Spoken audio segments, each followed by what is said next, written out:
I love the backdrop there. You got quite the collection. Yeah, it's on my family video shelf, an official family video shelf. So The family video that no yes, longer exists. unfortunately, yes, Yeah. What are you gonna do, man? Times change. they do. Streaming, physical media, the big battle continues. Um, but not sure where it's going to land. I don't. There's some people that were predicting, oh well, physical media was going to go away, with streaming, and it hasn't yet. No. you know, but streaming has helped indie films, right? I mean, getting indie films possibly out that you normally couldn't nowadays. Uh, I mean, it's honestly it's a mixed bag because I think that if you look back at the movies that you and I grew up with, the ones that were on the shelf at the video store that really weren't that good. You look at a movie like Flesh Eater or The Dead Next Door, even a lot of the lower budget slashers. Like I was watching Mad Men Man last night. Oh yeah. And those types of movies, they weren't big budget productions. They were in the sense that they were still shooting on film and all that, but Mm-hmm. by today's standards, they were not big budget, nor were they low budget. They were kind of this in the middle ground, because the equipment and stuff still needed to be there in order to make a movie. You couldn't just go out with your iPhone and shoot a movie. But those movies went into a video store. Every video store in the country typically bought at least one copy of every movie because they figured we want to build our catalog of content. And so, especially horror, I think everybody's always known that horror sells. And so, that's how these movies became called classics. You look at a movie like Night of the Demons, it's not like Night of the Demons had mainstream distribution. It wasn't in theaters that I know of. It might have been in a few, but not grand scale. But it became a cult classic, and I think that a large part of that has to do with the fact that we only had so many things to watch back then, and so you had to select from. You had 100 horror movies to choose from, as opposed to now where you have 50,000 horror movies to choose from. You never even make it all the way to the bottom of the list. You know? And so it's just a different dynamic, and I respect the way it is for both. Obviously, I'm a big part of the streaming world, and so I'm very thankful for the opportunity to be a part of that world and help other filmmakers, including myself, kind of get our content out there for people to see. But at the same time, you have to battle with trying to get to the top of the sift through all the crap to get to the top so that people see your stuff, instead of saying, well, I spent 20 minutes surfing like I do. I spent an hour surfing through somebody, whether it's Scott's Plex or Derek's Plex or any of the 15 streaming platforms that I'm a member on, and half the time you just give up because you're like, I took too long looking for a movie.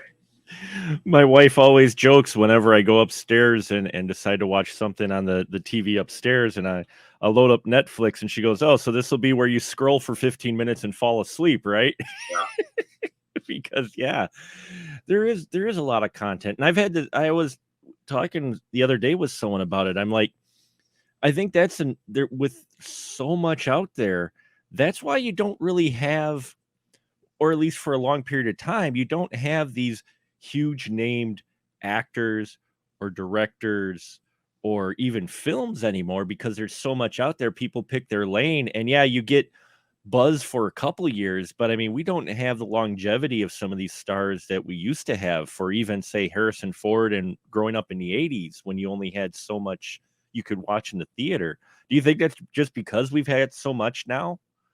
I think that there is such a profuse amount of not only content, but then obviously every movie involves 100 people, let's say, give or take, between 30 and 100 people, if not more, work on a movie. And so you are just continually diluting the industry as a whole, I think. And and it's also a thing of in terms of marketing. It's like you look at you look at a movie like let's say Fright Night, for example, which was a studio film, Right. but it was a lower budget studio film. It was not something that they were even like really putting a whole bunch into, at the time. And yet Tom Holland got that movie put together. He's directing it, and they put it out in the theaters. It became popular. It went on to video cassette in the video stores. People rented it. That's how I first saw it, and Hmm. it became another cult classic. And I think a large part of that has to do with the fact that it had money behind it to do the marketing and the studio and the agents and all that. They obviously help promote all of the stuff that's involved with the movie because they want it to be successful. Because the more successful a movie is, the more important and the more desirable the people are that worked on the movie. Hmm. Nowadays, I'd say 95% of the independent film community doesn't have professional representation, Hmm. whether it's a manager or an agent. And I have neither. I've been making movies for 16 years. I have 4 features under my belt, and I don't have any interest from managers or agents Hmm. to be represented. And that could be in part to the fact that I am not out there actively pursuing management.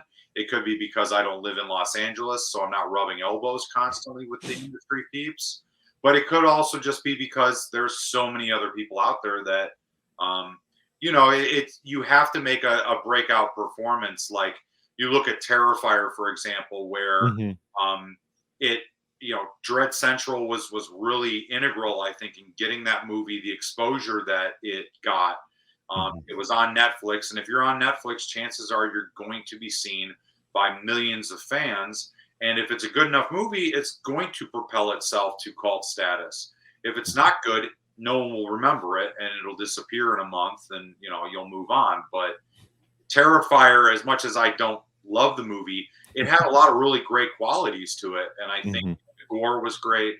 The that obviously the Art the Clown is a really good bad guy, and so I think that's a great example of an independent film that didn't have a large budget, didn't have any names attached to it to create that notoriety that it would have coming out the gate, but because it had the support and the push from a Hmm. company like Dread Central and the people from Dread Central, Uncle Creepy and these other people that have a lot of influence in the community, it then got that attention that it needed Hmm. to become the cult classic it is. And I have all the belief in the world that if any movie out there was decent enough of a film, I mean, even crappy movies that get a lot of promotion and marketing behind them, or have the right name attached to them at the right time, they make it. And so Hmm. sometimes it's a lot of luck, and luck is opportunity meeting preparation. So it doesn't go without its fair share of hard work to get to being in that lucky position. Um, but I still think that a lot in this industry in terms of success comes from luck and um, you know getting that representation. Just striking at the right time, maybe too. Because I mean, I never would have thought I would have seen an explosion on the internet for a while about a film about Amityville House in Space or whatever it was, Amityville Planet or whatever. It was like in the news cycle and I'm looking at it going, I've been watching films like this for ages, and none of them have ever got suddenly the exposure, but someone glommed onto it. It got to the right, like you said, the right outlet that pushed it, and suddenly everybody's talking about it, you Yeah, know? there's a lot of avenues that are available for people to become popular, and you just have to strike when the iron's hot and find the right Mhm. avenue. Hashtags and algorithms and all that shit that even I don't understand and wish I had a better grasp on. I have 1,300, 1,400 followers on Instagram. I wish Mhm. I had 10,000, and I don't Right. know how to get to that point. I spent the better part of a half a decade, when I finished shooting the rake and like starting like 2015, 2016, until basically COVID. I spent about 3.5, 4 years every day of the week, Monday through Friday. I posted on Instagram and Facebook one post every day of the week, guaranteed. And I tried to build a dedicated fan base that was constantly coming Mhm. back for more, content. And I had built up this catalog of all this behind the scenes footage, pictures and stuff from the rake and High on the Hog and Skeletons in the Closet and the Muck and all these other things that I've done over the years, that I had a really good, availability to never really rehash the same stuff over and over again, which you see a lot of people do on social media. And so I thought, this is great. I'm going to have no problem building my audience. And I think honestly, like, the best opportunities are going to conventions, because after every convention weekend, I will always have a chunk of new followers on Instagram and a chunk of new Facebook friends. But otherwise, you're basically putting it out there. And even if you attach 20 hashtags to every post, you've got the same 40 people that are liking it. And I appreciate the support of those dedicated fans. I truly do. People like you who are always willing to say, hey, come on my show, let's bullshit for a little bit, let's catch up, and you're always interested in what I'm doing, and I sincerely appreciate that. But otherwise, it's like, how do you, without finding that viral thing that, I don't know, maybe I'm just too old to understand what becomes viral on the internet these days. It's like, unless you get that, how do you go out and really get this new audience of people to latch on? Yeah, and I run into that with my YouTube. I mean, I've been on it now 16 years. I have just recently, in the past year, gone over 2,000 subscribers, where I have others who put out less content, but somehow found the right audience and have millions of subscribers, and they started after I did. And for a while, I kind of ran myself ragged for a few years, trying, like you were saying, posting constantly, videos, putting out content constantly, hashtags, talking to people, and I didn't see really that much more returns, though I thought I was doing the formula. And then after a while, I was like, I'm just going to do me and we'll see what happens. And even though you don't grow that large fan base, you grow, like you said, you do have those dedicated folks who do enjoy your stuff, which, for me is enough. This is experiences like this, getting to talk to talented folks like you, mean a lot more to me than how many hits I have on a photo. It's these opportunities like this, though it would be nice. Trust me, it would be great to have something go viral. At the same time, I don't know what the formula is either. I've seen people try to do videos on it, and I've tried those things and they just didn't work. It's like, I honestly don't think there's a actual formula. I think it's just whatever ends up hitting just right. It like crapshoot, basically. 100%. I think it's entirely a crapshoot, and that's the thing that kind of sucks about it, is that, like, at least I feel like back in the day, at least in terms of filmmaking, or even in terms of a show, if you were somebody like was it Sammy Terry? Is that the name of the guy? He's like Svengoolie. Oh yeah, yeah. It's like, you look at guys like that, they go on a local access channel as a horror host, and they become a staple in that area, and for that demographic, because there really isn't anybody else. They're not competing with anybody. If there were 4 Svengoolies out there, then okay, maybe you're going to say, well, I'm going to whittle it down and only watch one of the 4 Svengoolies, because in Chicago, I don't need to watch 4 different Svengoolie shows. Although as a kid, I probably would have, because that would have been awesome. But like nowadays, it's like, well, shit, if I want to go on YouTube and watch a horror podcast, I got 400,000 to pick from. How am I ever going to know? And I listen to Last Podcast on the Left. I think it's great. It's funny. They are very well informed, and they always have intriguing subject matter to talk about. But it's like, at the same time, I'm kind of like, I'm giving these guys all this support by listening to pretty much every episode that they come out with every week. And there are millions of other people who do it too, because it's a well-produced and a good show. But there's so many other shows out there that are probably just as good that I don't even know about. And so that's where, like, back 30, 40 years ago, you could, if you took the time and had the tenacity to build a production and make a movie or create a show and put it on public access, that show would build its popularity because no one else out there was doing it. So you had, I think, a better payoff and maybe not in terms of financial payoff. Nowadays, it's so much easier, like we said, to get viral. And once you go viral, then, public access, you can't reach millions and millions of people.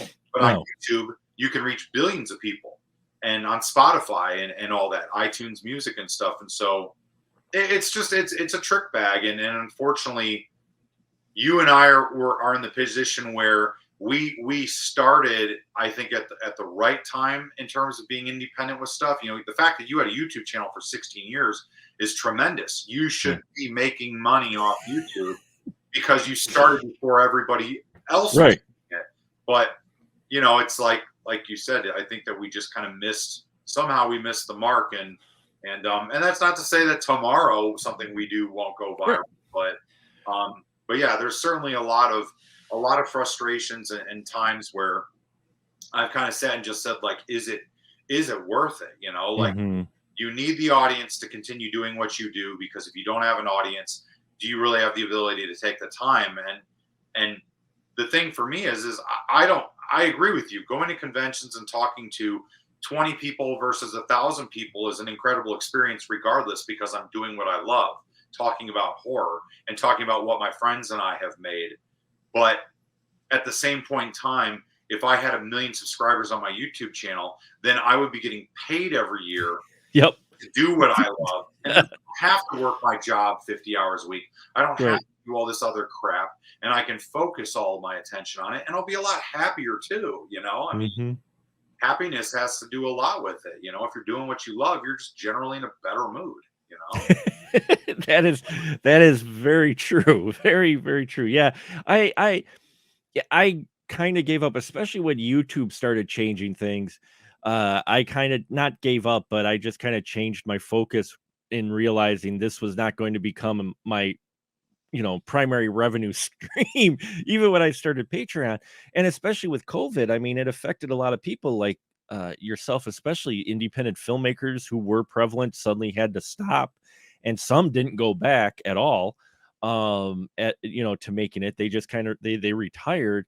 And then you saw just the whole environment change, and more people got on streaming. But then you got big name stars who weren't doing anything because productions shut down, started their own podcasts and their own YouTube channels. So now you have actual Hollywood stars basically breaking into where all the fans were, had their shows. So now you get buried even further if you don't have the right people or the backing or know the right folks to get viral or to get your name out there or invest the money to boost your posts, because now you have even stars with millions of followers listening to those podcasts, and you can only listen to so much within the span of a day anyway. So you got to start to pick and choose what you listen to. So I thought that was interesting to see stars starting to do podcasts. I was like, I feel a little like violated. Well, it's interesting because you look at these people that have enough money to not work ever again in their life, and their kids don't ever have to work again, and yet they keep doing stuff. And so you think, okay, well, they do it because they love it. It's like, no, I think they just want more money, and I don't blame them. Not for an instant. If I had half the fan base that some of these people have that do that stuff, I would be doing that too, because like I always look at like the filmmakers, the horror filmmakers that are like at the tier above where I believe I'm at, the Ty Wests and even Adam Weingard, who's even higher now, because he's doing big movies, James Wan, these guys are like big Hollywood A-listers now. But like, I look at them and I'm like, why don't they go to horror conventions? Like, you might sit there and say, oh, well, I don't want to go and spend a weekend in a smelly, sweaty room with a bunch of people, that are talking to me about shit I don't care about. Well, that's the case for the people who are making movies because they're making movies as their job. But a guy like Adam Weingard, he is a horror film fan, and he is. And so it's like, or Adam Green for that matter. Like Adam Green, I remember I went to a convention in Baltimore in 2007. And I think it was 2007, 2008. Might have been 2009. But anyways, Adam Green was there promoting Hatchet. And he was there with Anchor Bay, who I believe was the original releaser of Hatchet. And so it's like they had a really nice like double or triple booth, and he was there, and a couple of that's where I met Dion Richmond, who was he was Bud in the Cosby Show, and he was in the first Hatchet, and it was a really cool experience because it's like, here's these people that we recognize, like, oh, I watched Cosby Show growing up, so here I am now talking to Bud, and and I thought that was really cool that he was there promoting this independent movie that he was in that no one had heard of at the time, but Kane Hodder was in it, so you knew who he was, and that buzz seemed to help generate the popularity that follows the Hatchet franchise now. Right.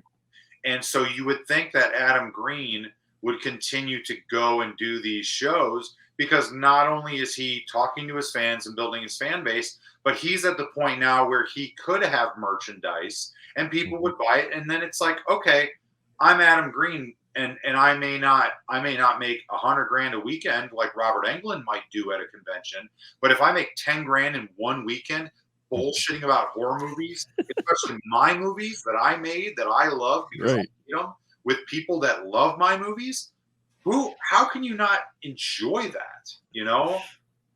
I don't get it. Like I look at my buddy Adam Michaels, who was Charlie in Skeletons in the Closet, and he runs Adam's Art Box, which is his artwork, and he does tremendous artwork. He has this really cool technique where he basically, like, I think it's like either pencil drawing or pen and ink, and very realistic stuff. He's very talented, and then he'll color it in, and he'll like splash like paint or whatever on it. Oh, sure. And it's just a really cool, like the way that he does his artwork is really neat. And he has, over the last even like 4 years that I've been kind of friends with him and worked with him, I've watched how he has built up his convention presence, where he started with one table and had, rinky dink shelving and stuff displaying everything, and now he always has like 4 tables and has like these towers with all of his artwork displayed 15 feet high, and all these lights, and his beautiful fiance there helping promote his stuff.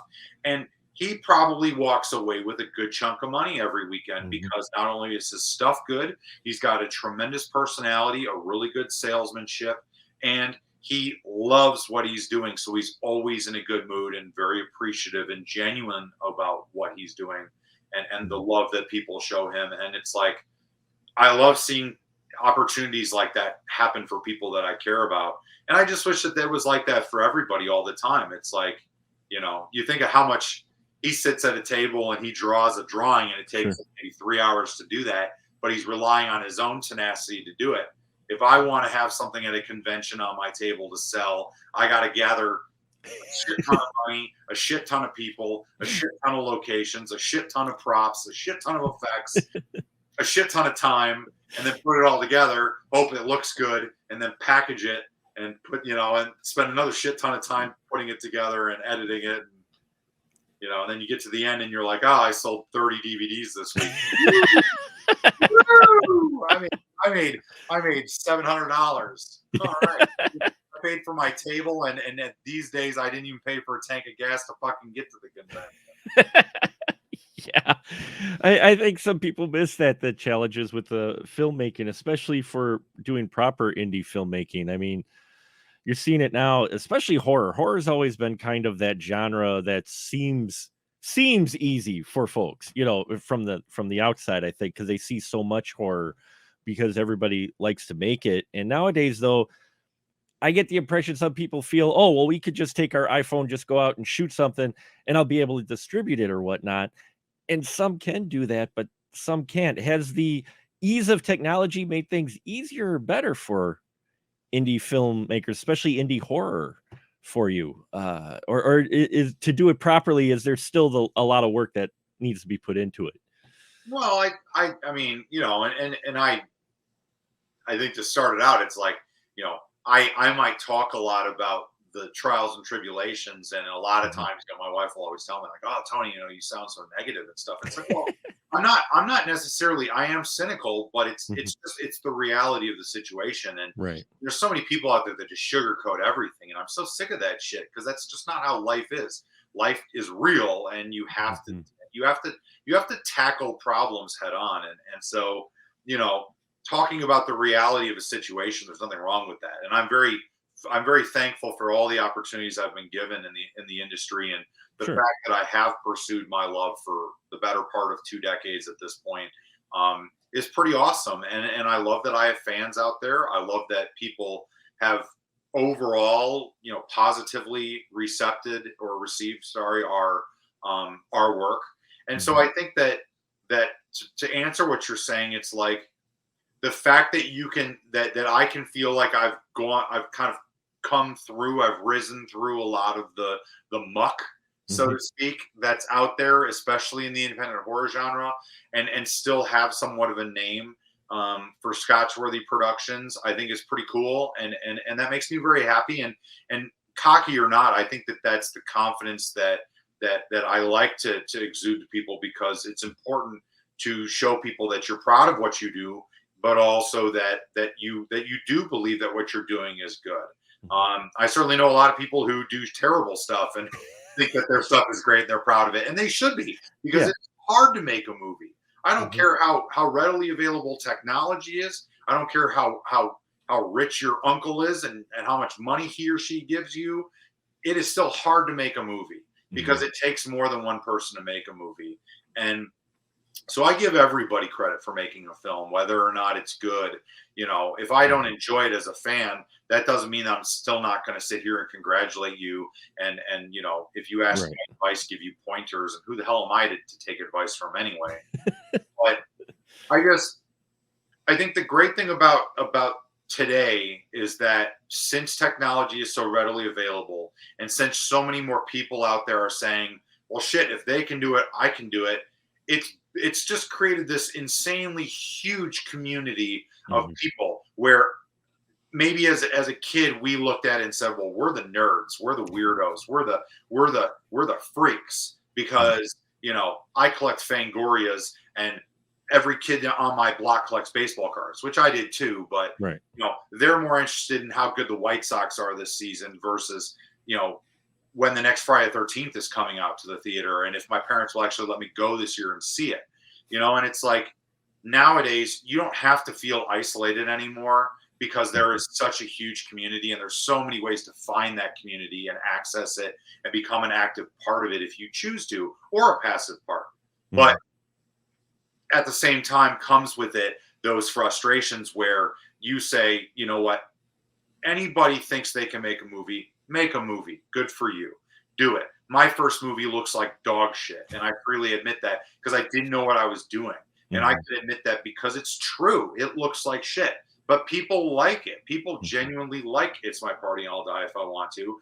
And I have always appreciated that support, because it's what allowed me to continue doing what I did. If I didn't have Right. the confidence from that first movie's performance, despite all of its inadequacies and all of my confidence issues after making that movie, and being worried that people weren't going to accept it, I never would have continued making movies. And that was, again, almost 20 years ago at this point, which is crazy to think about. So I think it's awesome that there is the opportunity for people to do that, because it Mhm. allows people to very easily and very inexpensively, albeit the time and effort that goes Right. into making something regardless, it gives people the opportunity to try it out. Mhm. You couldn't in 1982. You couldn't try making a movie. You either made Right. a movie or you failed miserably and never did it again. You know, Nowadays it's. I mean, even in 2001, when I was a senior Mhm. in college, I worked on this independent film, and he shot on Super 16 millimeter, and it was like I was like, this is a really great experience, and it was a terrible movie. It was a total bag of shit, but being on that set for 30 days, I learned so much about filmmaking, Mhm. and about how hard it was to make a movie pre-digital, Right. especially pre-HD digital. And so I think that it's great that people have that opportunity. I just, as a fan, it sucks because there is so many bad horror movies nowadays. And I hate it, because all I want to do is watch a good horror movie. That's all I Sure. want to do, is watch a horror movie that I'm either creeped out by, or that I'm entertained and laugh with my Mhm. friends or my wife over.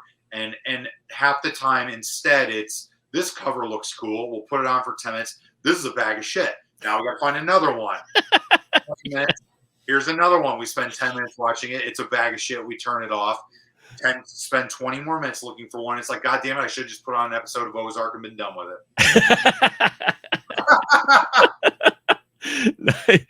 Yeah, there's a lot. I mean, that's the whole thing is it's I'm kind of in that vein as well, to where it's great someone made it, and being part of some indie films. I've had fortunate enough. I was on set with the wraparound story and for one of the shorts for Mr. Derek Carey's Hole in the Wall. Wow. I got to be, which it was fun. It is such a fun experience, and seeing what movie came from that, and knowing especially the behind the scenes challenges.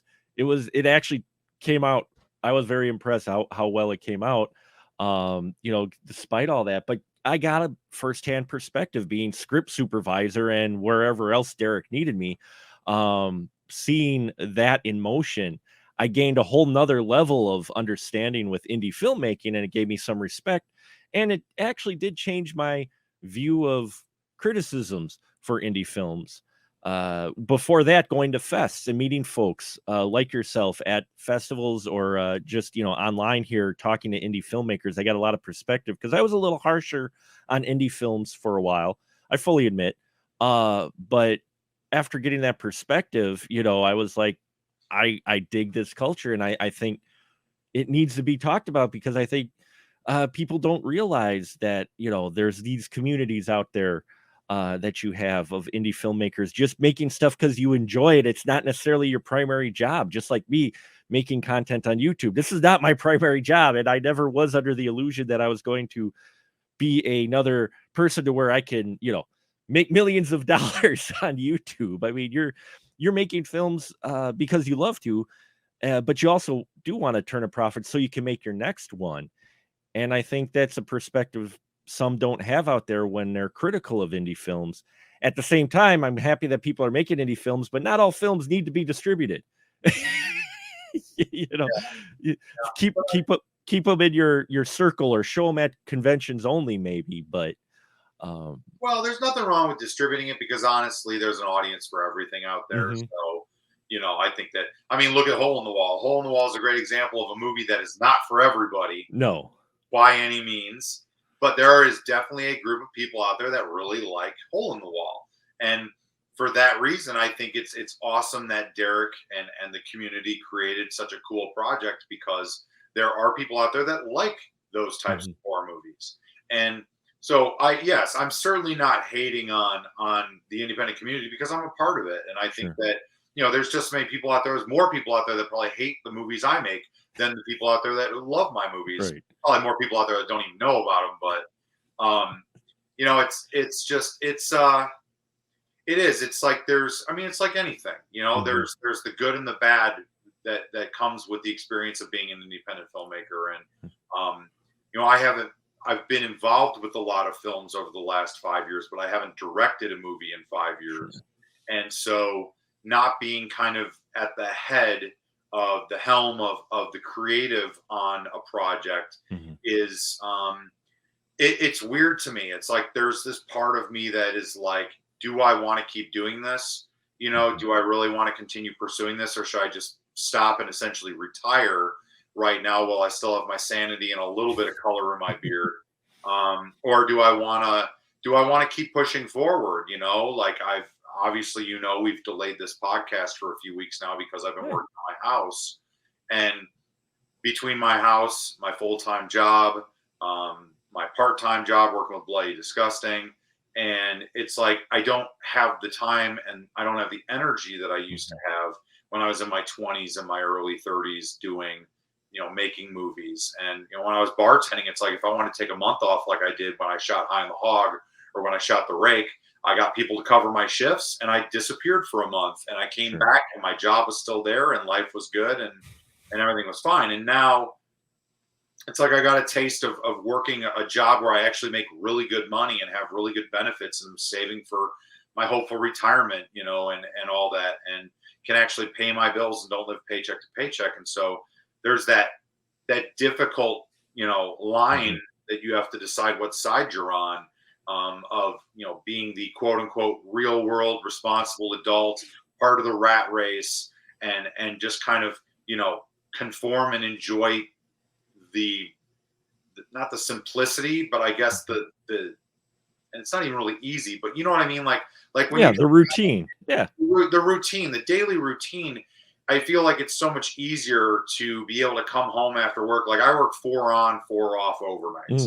And Mm-hmm. so tonight is my third night off, and then I get tomorrow off and I go back to work for 4 overnights. But my 4 days off, if I don't want to do a damn thing but sit on the couch and do like a Lord of the Rings marathon, by all means I can do it, Right. other than working on my house to try and get it done. But it's like when you're in the film industry, when I used to do that, I would get done bartending and I would come home and I would sit on my computer emailing for World of Death, or trying to prep the next production, or working on post production of the previous film I'd done. And for the better part of 3 or 4 years there, I was doing that for 3 movies between the Mm-hmm. Ray, Skeletons in the Closet, and High on the Hog. And so it's so weird to not be in that same life dynamic that I was for as long Mm-hmm. as I can remember. Um, and so that I think is the weirdest thing for me right now, is trying to decide where I fall in that, because I don't want to give up on my dreams. I have tattoos of my movies, for Christ's sake. The last thing I want to do is never make another movie. And 20 years from now, when somebody asks me, "Oh, what is that blob on your arm?" It's like, "Oh, well, Yeah. that's a tattoo of one of the movies I did." "Oh, you made movies?" I'd Yeah. like to be like, "What's that sleeve of tattoos on your arm?" "Oh, it's all the movies I've done." Sure. So it's tough. I don't know. I don't know if that was No, it's I mean, it gives people perspective. I mean, I've seen some other indie filmmakers as well who have taken long chunks of time off where they just had to regroup, get things together, and prioritize exactly how they want to approach it. And especially with yourself, with your experience, and you've got some wonderful films under your belt, that makes sense. I hope you keep making films as well, because I've been enjoying, Skeletons in the Closet, all the films you've been involved with, I've thoroughly enjoyed. But at the same time, I think some folks out there get that disconnect between the Hollywood film world and real life, and realize these are real people like yourself who have real world challenges. And as much as you may want to keep doing movies the rest of your life, you do have to kind of weigh that out. And I think when I've seen some people give artists hard times because they haven't come out with something recently. Like, why haven't you come out with something recently? You should be coming out with something. And it's like, I'm doing me right now. That. yeah. Or not even just not coming out with stuff, but like charging what they charge for their art, Right. um, or even just I don't know. Well, I agree with you, and I think like John Pata is a great example, mhm. where he had posted after he just finished a feature called Black Mold that they shot a couple months back. Yeah. And John had he put a post on Facebook shortly after they finished wrapping that movie, and he's just like, I didn't direct a feature for 9 years, and I thought Mhm. I might never do it again. And when I read that, I was like, there's a guy that I need to really just like look at and say, you know what, John never gave up, and he always hoped that it would happen again, and ultimately it ended up happening, and from what it sounds like, it's a pretty solid movie, and Mhm. I'm pretty excited about it. And um, you really, I don't think you ever really give up on your dreams, no matter what Right. anybody says. You never really move on if you love something so much, and if you're good at it, and I'm not going to say too many cocky things about myself, but I do think I'm a fairly talented filmmaker, and I have a good group of people that I make films with. That, for me to just say I'm never going to do it again, it's because I've chosen to do other stuff with my time, not because I can't do it anymore. And so, I don't know. I would love to make another movie, especially another horror film. It would be a dream come true to have an opportunity to do something else. Mhm. Bloody Disgusting has talked about doing a sequel to Skeletons in the Closet, or a remake of it or something, and in the same world. And Sure. something like that would be a dream come true for me, because, all I want is the opportunity to have something that I've created go out and have proper support behind it to get out to millions of people. And if the Mhm. millions of people don't accept it, then at that point, that is the validation that I would need to say, okay, Tony, you've given it your all. The Mhm. world doesn't want what you have, so stop selling it. But I don't feel like the world has been given an opportunity to see what we're capable of and what I'm capable of creating. And so until that happens, I don't feel like I can ever truly say that I'm Mhm. retiring from film, even though I certainly have my moments where I say, I like my paycheck. I like my benefits. I like my 4 days off. And I'd rather be sitting out on my deck and having Sure. a beer than, emailing, trying to secure a location because I need a dirty rest stop bathroom or some shit. You know? Well well, you don't and you don't wanna force it either. I mean, as much as because I've seen some people too force it, and then it'll probably come out as a lesser material than what you're capable of because you forced it, and you're tired, and you felt like the need you had to. Um, I know with myself, with my stuff, it's the same way to where there's periods of times where I'll stop not doing a review for a while, for a few weeks, where I'll put out a video for a while, then I'll just stop because I'm like, I don't want to feel like it. The minute it starts to be feeling like it's a job, like I have to do this, then I gotta start reevaluating things, where, like you said, where you're no longer enjoying it, or if you put it out there and it just, you gave it all and nobody at all responds, yeah, you kind of respond, well, what do I have? If I have something, if people don't want it, do I still keep doing it? Yeah. Even though you might love it. And I think that's a lot of questions people ask. So, yeah, you've got a great library so far.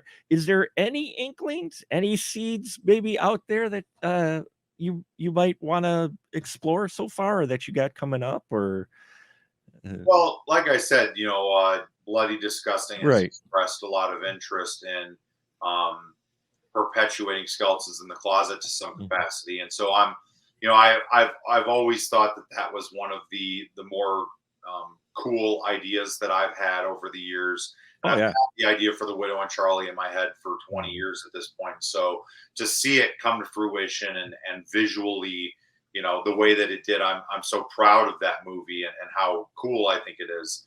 Um, that I would love for someone to come along and say, these are some great characters, let's perpetuate them in a show or in another movie or whatever format that would be. So I'm hoping that something like that happens. Mhm.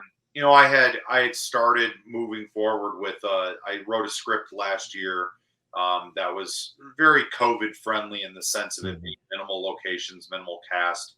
But the problem was that it relies on a snowstorm, and so it's like I've got this other script that I've had for 14 years at this point.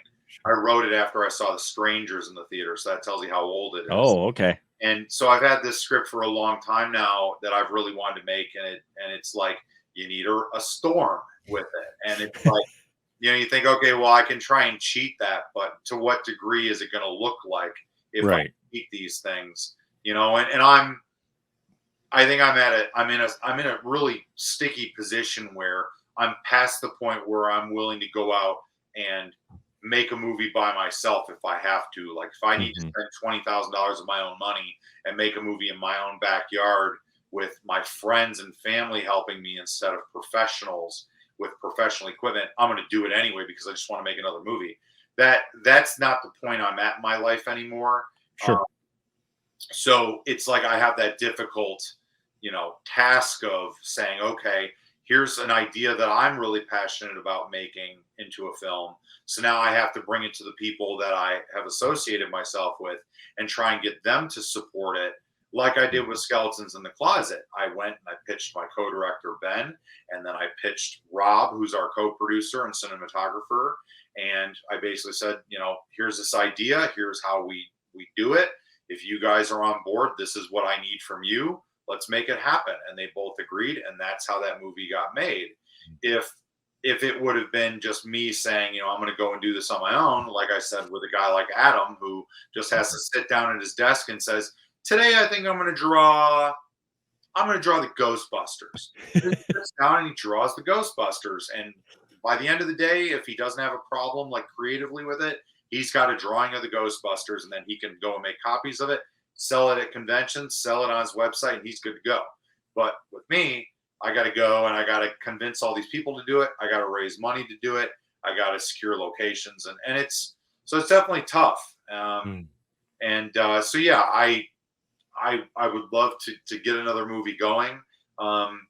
Realistically, if I had to be completely honest, I think waiting until next year Yeah. would be good. Just I need to get this house out of my way.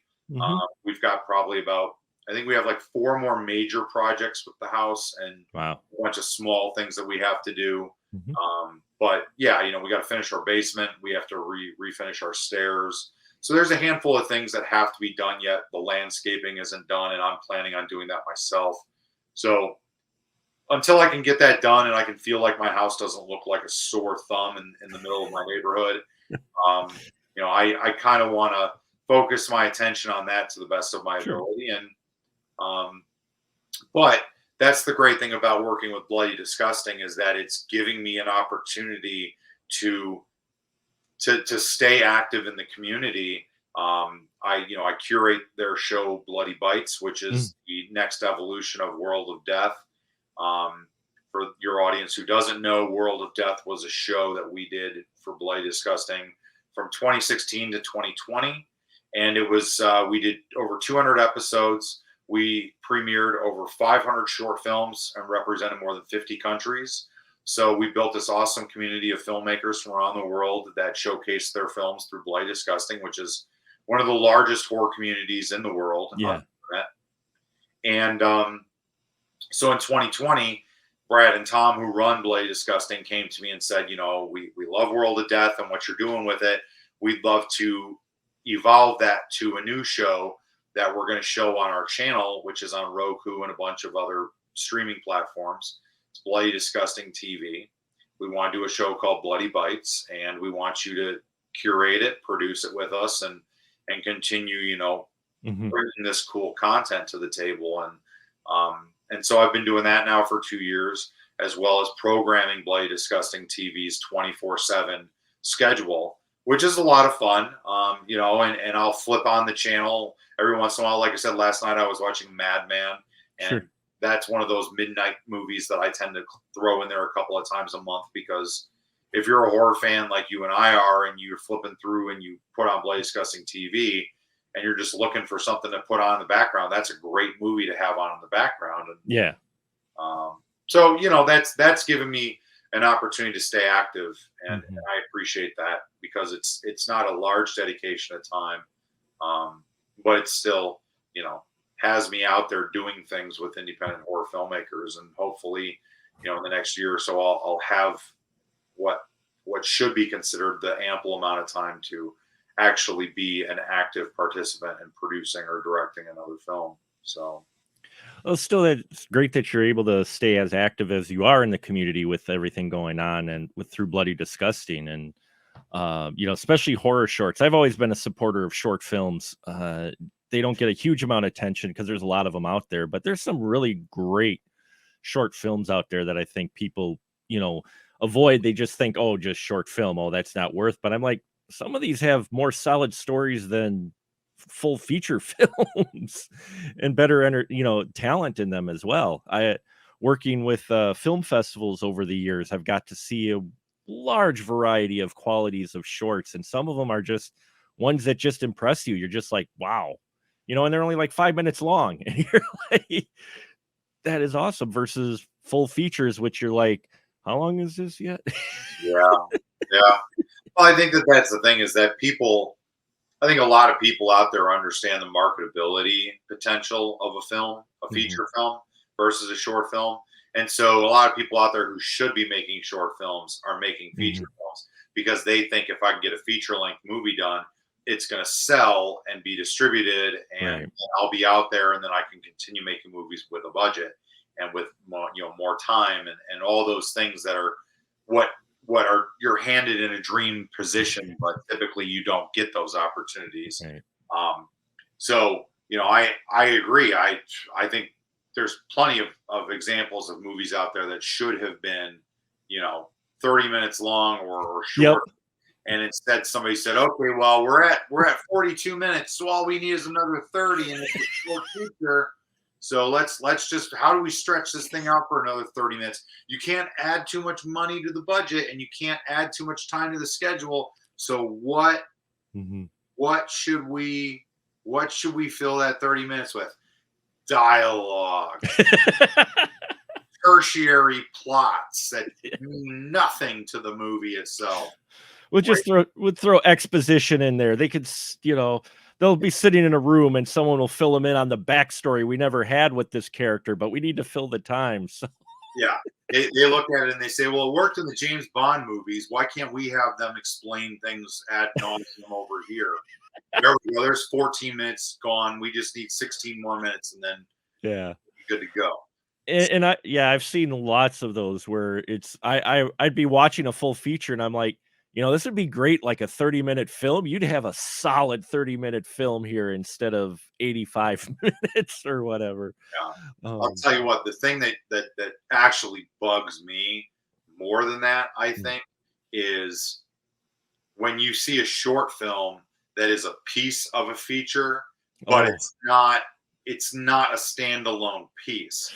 I've been watching movies, obviously, for Bloody Bites, and in the last like 2 weeks alone, I've gone through a large chunk of movies. I've probably watched, like, I'd say close to 50 new short films in the last like 2 to 3 weeks. That I'm trying to build a new like season or a new class, so to speak, of Bloody Bite shows.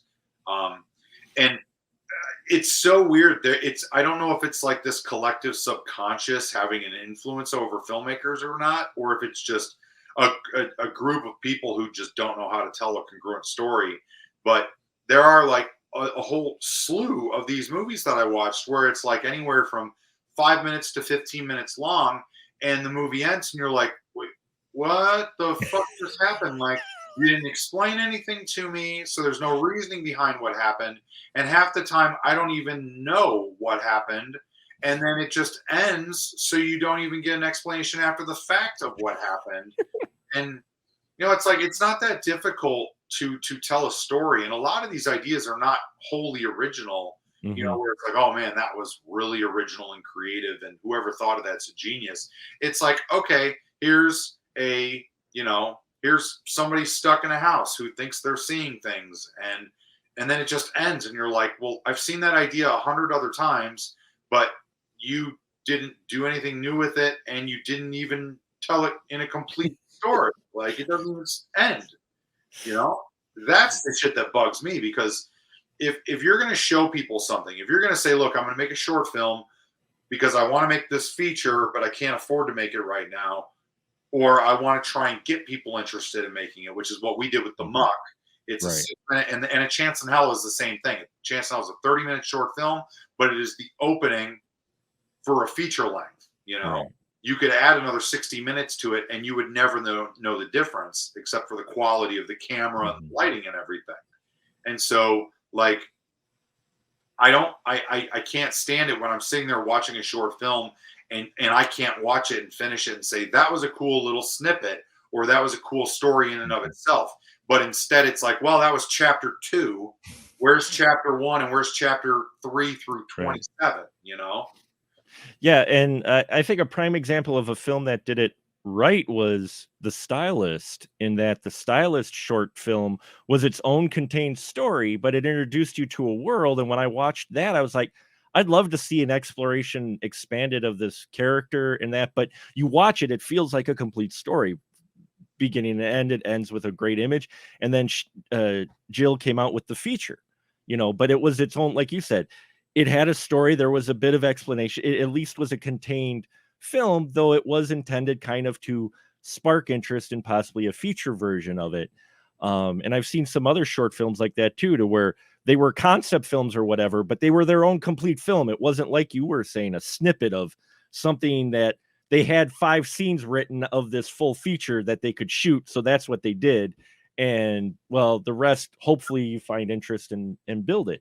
Yeah, exactly. And And that's just in how you structure the story. You know, you Sure. look at the muck and you look at the stylist, and they're very similar. Where you've got a character or two characters, and it's basically the a death scene. You know, it's getting to know the Mhm. characters enough to where you understand who the protagonist and the antagonist is, and then you have your death, and then Mhm. you have the kind of the conclusion post death of what happens. And Right.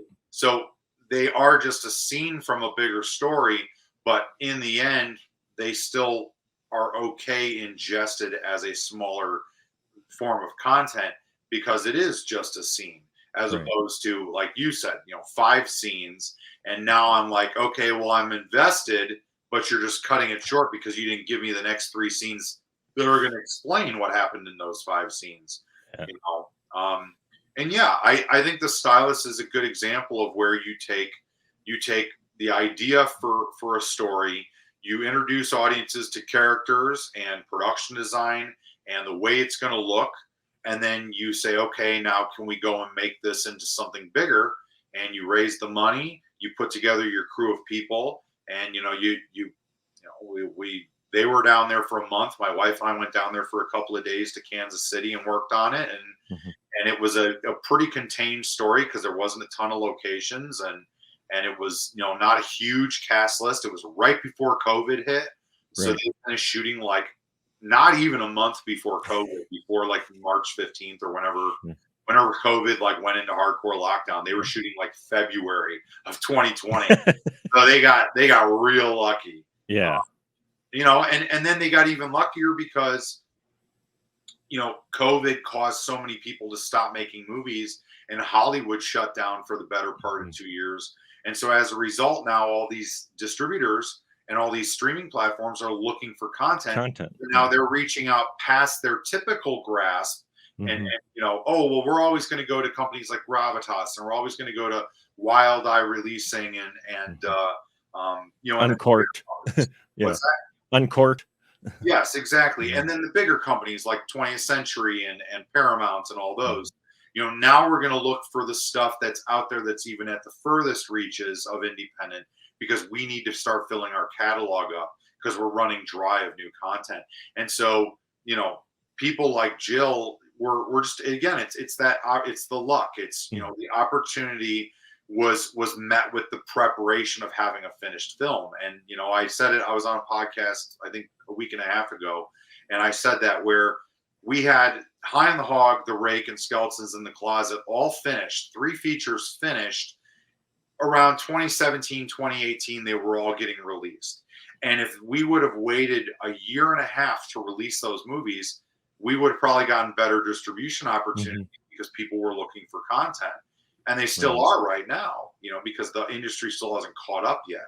So I wish I had a finished film right now because I feel really, really good Sure. about where it's going to land, and the fact that we would make our money back on it. But you know, again, it is what it is, and I can't. I might sound cynical and whatever, but again, it's the reality of the situation, and I'm grateful for the opportunities I've been given, and for where I'm at in my 16-year career. The fact that I've been able to make movies for 16 years is pretty awesome to me. And have made some really incredible friendships through the experiences, and know some really talented people that have done a lot of other stuff, whether I'm involved or not. That makes me really proud of them. And so, you know, all I can say is that I hope that I can continue to be given the opportunity to work with Bloody Disgusting and meet more filmmakers and talented people who inspire me, Mhm. and one day have a chance again in the near future, the next year or two, to get behind the camera and direct another good horror movie that I'm excited for people to see. Well, I appreciate you taking time out of your busy schedule, sir, for talking today. I know you got a lot going on, so you know, this has been a lot of fun. And you got the Bloody Bites. Is that out now, or are they you're still curating it? You said, do you have a release date yet for Bloody Bites, or So yeah, so it streams since October of 2020. okay? Bloody Disgusting TV has been a streaming channel on Roku channel, Mhm. which is one of the apps on Roku. It's a live channel like cable, so you know you watch it 24/7. It's streaming. You can't change what you're watching. It's got commercial breaks, So there's no subscription. It's ad revenue based, and so we've been running that now for basically 2 years. And Bloody Bites is one of the 3 original shows on Bloody Disgusting TV. We've released 3 seasons of episodes, so we've got like about 30 episodes that are out. I'd say with that, there's probably about 75 short films that we've shown, 75 to 80 maybe short films. Lots of really cool stuff. A lot of movies that I'm really proud of that we represent and are helping expose, audiences to. Talented filmmakers that I really hope, have bigger opportunities down the road, that they want to then share with Bloody Disgusting. Because, not only, so in October then of last year, Bloody Disgusting was bought by Cinedigm, and Cinedigm is a big media company that owns a whole bunch of different like streaming channels and stuff like that. And they so they basically said, well, we're buying Bloody Disgusting because we want Bloody Disgusting to be our brand for horror. Anything horror that Cinedigm does, we want it to go through Bloody Disgusting. And then they also went and they acquired Screambox. And Screambox, for those who don't know, is basically Shudder. It's a Netflix subscription-oriented horror platform, just like Shudder. And you pay, I think it's like $5 a month, whereas Shudder's now like whatever, $15 a month. Yeah, it's expensive. And so they don't have the content that Shudder has, but they're building it. And if you think back 5 years ago to where Shudder was, that's where I think we're at with Screambox. And I'm not putting a label on that and saying, well, we're 5 years behind Scream or Shudder. I'm just saying that like we are rebranding it since we acquired it, a half a year ago. And I'm really excited at the new content that we're acquiring and curating. And with that is coming opportunities, in the near future for us to not only collect content, but also curate original content. And so Bloody Bites, is a part of Screambox, and we're looking to continue building on that, as well as hopefully, start creating original programming as well.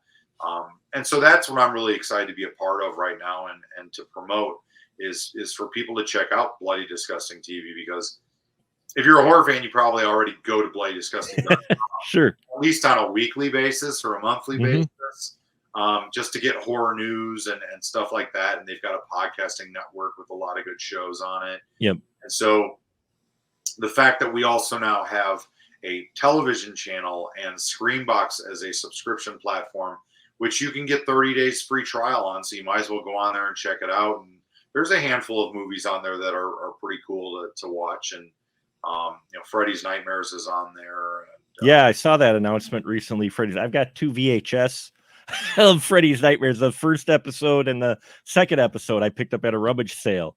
And I watched those recently and remember watching those as a kid. So that's cool that you got them all.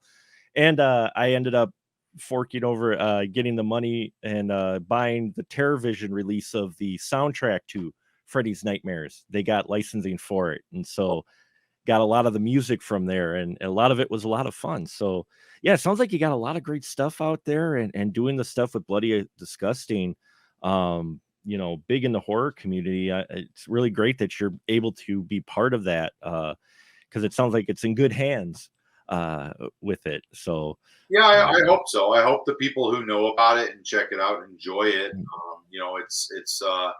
It's definitely a labor of love at this point. And I'm really excited to have the opportunity to be a part of a company like Bloody Disgusting, and hopefully, they continue to grow like they have over the last, 16, 17 years that they've been around.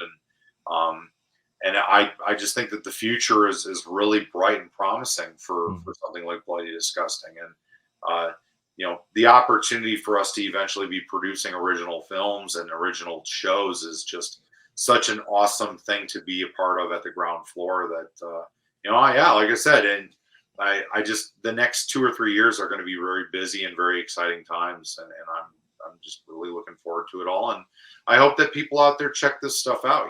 Go to Roku. If you don't have a Roku, you can find it on, I think, TCL and Vizio. Smart TVs have it. You can find it on Pluto and Sling. I think both have Bloody Bites on there. You can watch it on Screambox, and like I said, you can get a 30-day free trial of Screambox. So there's a lot of opportunities for people to find Bloody Disgusting TV and Bloody Bites, our show. And yeah, hopefully, they're willing to take the time to check it out and become fans and keep coming back for more. Hopefully, we'll put links for all that stuff in the body of this. And not a gotcha question, but I had one more, and I hope you, if you don't mind. Oh yeah, I got time. I got more. Okay, don't want to tie up too much of your time, but for modern horror, because you mentioned about filling in holes, it seems like at least this year has been very interesting for film releases. We're getting a lot more A24 than I ever thought would be in the theater. Have you had a chance to watch any of the big released horror? And what do you think about the fact that we've actually gotten this past year more indie films? I would say indie, bigger budget indie films that we may have gotten in the last few years to the theater before COVID. What do you think of the films being released now, I guess? Let's see. What have I seen? I mean, the most notable I'd say is the new Texas Chainsaw Massacre on Netflix. I enjoyed the gore. I enjoyed the potential of the movie. I thought the ending was dumb. It was. I liked Leatherface in it. I liked it actually a lot more than Michael Myers in the new Halloweens. So there was a lot about the new Texas Chainsaw Massacre that I liked, and I liked that. I really love and respect the fact that Netflix doesn't have to answer to anybody when it comes to content restriction. Right.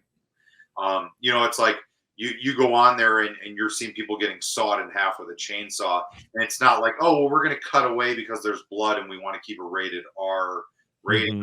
No, they're like, screw it. We don't need MPAA ratings. We can do whatever we want. So I love that.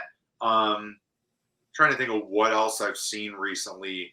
My wife and I made it through half of that movie Monstrous with Christina Ricci, and honestly, it didn't keep my interest. Also, we turned it off. I'm really trying to think. I watched The Northman, which isn't really horror, but obviously horror fans are into that type of stuff, and I thought that was pretty awesome. A lot of horror elements in it, or at least supernatural type stuff, and yeah. So Northman was in the top of the picks in my opinion. I know it came out. I mean, I don't know. God, I can't even remember like when things come out at this point. Like I still haven't seen X yet. I honestly, I hate to admit it, I haven't seen the new Scream yet. I haven't gotten. Well, I'm friends with one of the producers on it. I should by now. I feel like such a good friend. I just haven't gotten around to renting it. Plus I'm kind of like, I liked the first Scream. I enjoyed Scream 3, even though a lot of people don't like that one. And I've always thought the Scream series was kind of it's cool for what it was, but to me the Scream series is more of a 90s franchise. It is, yeah. Like I don't know if that makes sense to people who maybe aren't our age. But like to me, slasher films progressed and evolved from the 70s to the 90s, and then they kind of stopped for about 10 years, and now they're kind of making a resurgence as everybody's saying, "Oh, well, we want our 40-year anniversary of the original," which makes sense, and I think it's great. I enjoy the violence of the new Halloweens, and I don't really care for the movies, but I like the violence in it a lot. I love that they just took everything and turned it up to 11, Spinal Tap style, which I fucking think is great. But yeah, otherwise, I'm trying to think of other horror movies. I really needed to do a better job of just like updating my Letterboxd or whatever. So I can just scroll really quick and say, oh yeah, I saw. Like if I pull it up here really quick and just kind of look at it, I'm like, okay, what did I watch so far this year? And when I say that, I mean I cataloged for about the month of January, and then was like, yeah, okay, I forgot to update it at this point. So yeah. I've been keeping up with it. It's just been interesting, the variety of films that we have gotten this year. I like it. I know it's not going to last forever, but it feels like you had this log jam of films not being released because of COVID, and now studios, the big ones, are still kind of holding off, and so theaters need content. So now we're getting a few more interesting films being released, like Everything Everywhere All at Once, and even X. I watched that. I loved X. I dug quite a bit. I know some people who they're like, oh, that movie's, and I'm like, I dug it, but watching it, I'm like, would this film have come out, or would it have gone direct to streaming if it wasn't for COVID? I mean, I know it's got a name in it, but just for the subject matter and that, watching it, I'm like, I'm impressed this got released, wide release, and I'm very happy of it. But I'm like, or even the Nick Cage film, I'm like, if theaters weren't streaming, we need something to put on our screens. Would we have seen these on a wide release, or would they have gone direct to streaming services now? And I think they would have, if there wasn't that backlog or that void of studios hesitating to release their big tentpole films. And we still see them delaying nowadays, I mean, Yeah, I think it's I think that it's also a different type of audience that's out there. I look at a movie like Pig, oh yeah, and it's like a lot of people really love that. They said, "Oh, it's the best movie of the year," and I was like, "It's boring as fuck. Like nothing happens in it." yeah. And like I like Nick Cage as much as the next guy, and I'm one of those people that was like, yeah, Nick Cage is cool. And then he disappeared, and then he did a bunch of shitty movies, and then he did Mandy, and everybody loved him again. And now everybody thinks he's the best. And it's like, yeah, I really like Nick Cage a lot. That Ghostland movie or whatever he did, Ghostly, yeah. I couldn't even get through it because it was so freaking weird. But like I do. I think that there's a different audience that exists now that likes that type of stuff. And that's why I think that there are the lovers and the haters out there of movies like X and the A24 stuff. Like for me, I don't like Midsummer. I don't like Hereditary. Sure. And I think that there's people out there that are like, they swear by those movies. They're the best movies, the best horror movies that have ever been made. But to me, I'm like, it just doesn't fit into my wheelhouse of what I enjoy, because I was raised on 80s horror movies and 70s horror movies. And these films, nothing happens for 90% of it. It's all cerebral, and people, some reason, get behind that and think it's like they like blow their load over it. I don't understand why. Like when I'm watching a horror movie, I either want to see lots of blood and guts, or I want to have a good creepy story, like a ghost story. And so, yeah, I don't know. I definitely think that the COVID situation has definitely helped a lot of movies like X get out there more. But I do think that Ty West has a rather large support group behind him because of his earlier work, that he's willed his way up through, the atmosphere that is horror. And so he's able to put stuff like that out, and people are going to get behind it. And the fact that A24 produced it and released it anyway, I mean, of course it's going to get out there, That's true. So because they have a reach, regardless of whether people want them to or not. I've seen so much hate for them. I'm like, I like the stuff that they put out. I mean, I don't think that they're like the ultimate Uber stuff, but I've really enjoyed. I've enjoyed both, but I've been told I'm soft on films. But I enjoy, I enjoy both. But the haters for A24, just because its name on it, I'm like, come on, Well, you look at somebody like Dominic, our friend Dominic, and it's like all he does is rip on A24 and Hereditary, and it's like I get it, because I hate Hereditary too. I think and I don't think it deserved even remotely any of the attention it got. But I think that A24 also suffers from the reputation of, and again, there's people out there that love that cerebral shit, and it's just not for me. But you look at a movie like Mother, was that Darren Aronofsky? Yeah. Oh God, and I really enjoy some Darren Aronofsky. I think Requiem for a Dream is great. I think Black Swan, that was probably my favorite movie of whatever that was, 2010 or whatever. Yeah, that was a great movie. I love that movie. That should have won Best Picture that year, in my opinion. Such a good movie. But Mother was one of the weirdest, fucked up, dumbest movies I've ever seen. And I was mad. I was mad, legitimately mad that I wasted time watching it. Sure. A24 should be shot for having made that movie, for saying, yeah, let's make this movie. Makes no fucking sense, but we're going to make it anyway. So I think that that's where the hatred for them comes from. is not just like the Ari Aster movies. It's these other films that are kind of in the peripheries along with the Ari Aster. And for Sure. people, I think also to say, well, A24, they make horror movies. They don't make horror movies. They make uncomfortable movies. Horror isn't necessarily uncomfortable, but Right. people think because the younger generation was raised during the Saw generation, Yeah. you know, the torture porn generation, those horror fans, that's what their foundation for horror is built in. Hmm. Our foundation is Friday the 13th and Nightmare Yeah. on Elm Street. Their foundation is Saw and Hostel. And so they watch a movie that's just about being uncomfortable and they're like, oh, I love it. I don't like Bridesmaids. As funny of a movie as that is, I hate it because it's uncomfortable every minute. Yeah. I'm just like, oh, I feel so bad for these people. Why are they doing this to themselves? Why? Stop, just stop, just stop, just stop.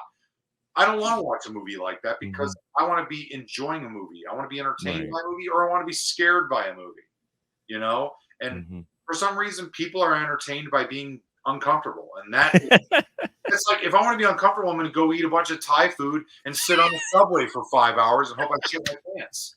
You know, I don't want to feel like that. That's not fun. You know, polish it down with a chocolate milkshake and fucking hope to God I shit myself. You know, I mean, come on. Who wants to feel uncomfortable? For some reason, audiences do, and more power to them. You know, I can't influence what people want and don't want to see, and Yeah. let them do it. That's the great thing about being in America. We can watch whatever we want. We have the freedom to choose, and I love that. But at the same point in time, I want that window to remain open to the fans out there that are like me, that Hmm. that grew up on shit like Tales from the Crypt, and Yeah. love atmosphere and you know, Mhm. tension and you know, good story and good characters, and are entertained by a movie, not weirded out by a movie or grossed out by a movie or made uncomfortable from a movie. And I want those people to know that I exist and that my catalog of films exist, because I just want those movies to perpetuate and to not just disappear into the ethos. And you know, 20, 30 years from now, you know, when I was 10 years ago, I thought, okay, I'm going to be one of those guys in my 60s or 70s. I'm going to have kids, I'm going to have grandkids, and they're going to be like, yeah, you know, like, can we watch one of your movies, Grandpa? And I'm gonna be like, well, you got to wait until you're a little bit older. And Right. you know, it's like I'm almost at that point now where I'm afraid that like that they'll just disappear and that no one will ever think anything of them, and it'll be one of those things where, you know, will I have left an imprint on the community or on the, you know, on the horror fan base or anything. And you know, it doesn't matter. That's not my life. My life is so Sure. much more than that. But as an artist, you know, they always talk about how artists get depressed and stuff, and I think that that's part of it, is that you just want to be accepted, you know. Right. Hmm. And I have been accepted by a lot of people, and I'm grateful for that. But I want more of it because it's awesome. It's a great It deal, is. you know. It's an awesome feeling. Yeah. Well, you have some awesome films under your belt. Looks like you got some great stuff coming, Tony. And yeah, look for it, folks. I'll put as much links as I can in the body of the webpage where this episode is going to be posted. And check out Tony Wash's stuff. Do you have a website they can go to at least look up the past films that you got, plus kind of keep up with what you're doing at Bloody Disgusting? Yeah, I mean, scotchworthy.com is our website, and that's got at least a page for each of the features that we've done, and you know, our bigger short films like A Chance in Hell and The Muck. It's got some information about World of Death on there. But, you know, really, if you want to check any of my stuff out and you know IMDb, you can go and look up my films on IMDb and then check any of the streaming platforms to find the features at least. You know, High on the Hog, The Rake, and Skeletons in the Closet are on Amazon and Tubi and whatnot. I think High on the Hog's on Tubi. You have to rent Yeah. it on Amazon, but they're out there. And you know, you can get physical media from the website if you're interested in picking up Blu-rays or DVDs of any of these things. We have a really awesome soundtrack on vinyl for Skeletons in the Closet if you collect vinyl.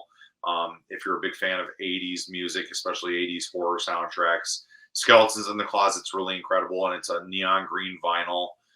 So that's really great. I got a handful of copies left of that because I only did a pressing of 100. Hmm.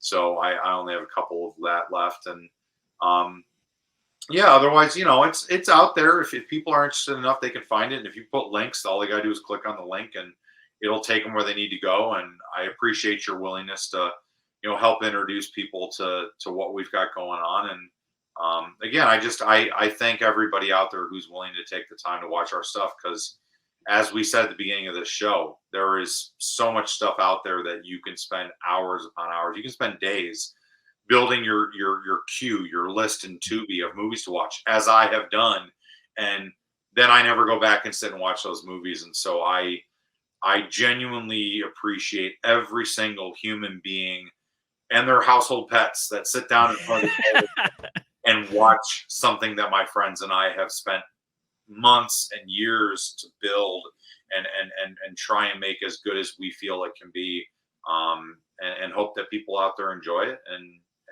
then that allows us to perpetuate and continue doing what we love, and hopefully give you more stuff that you love.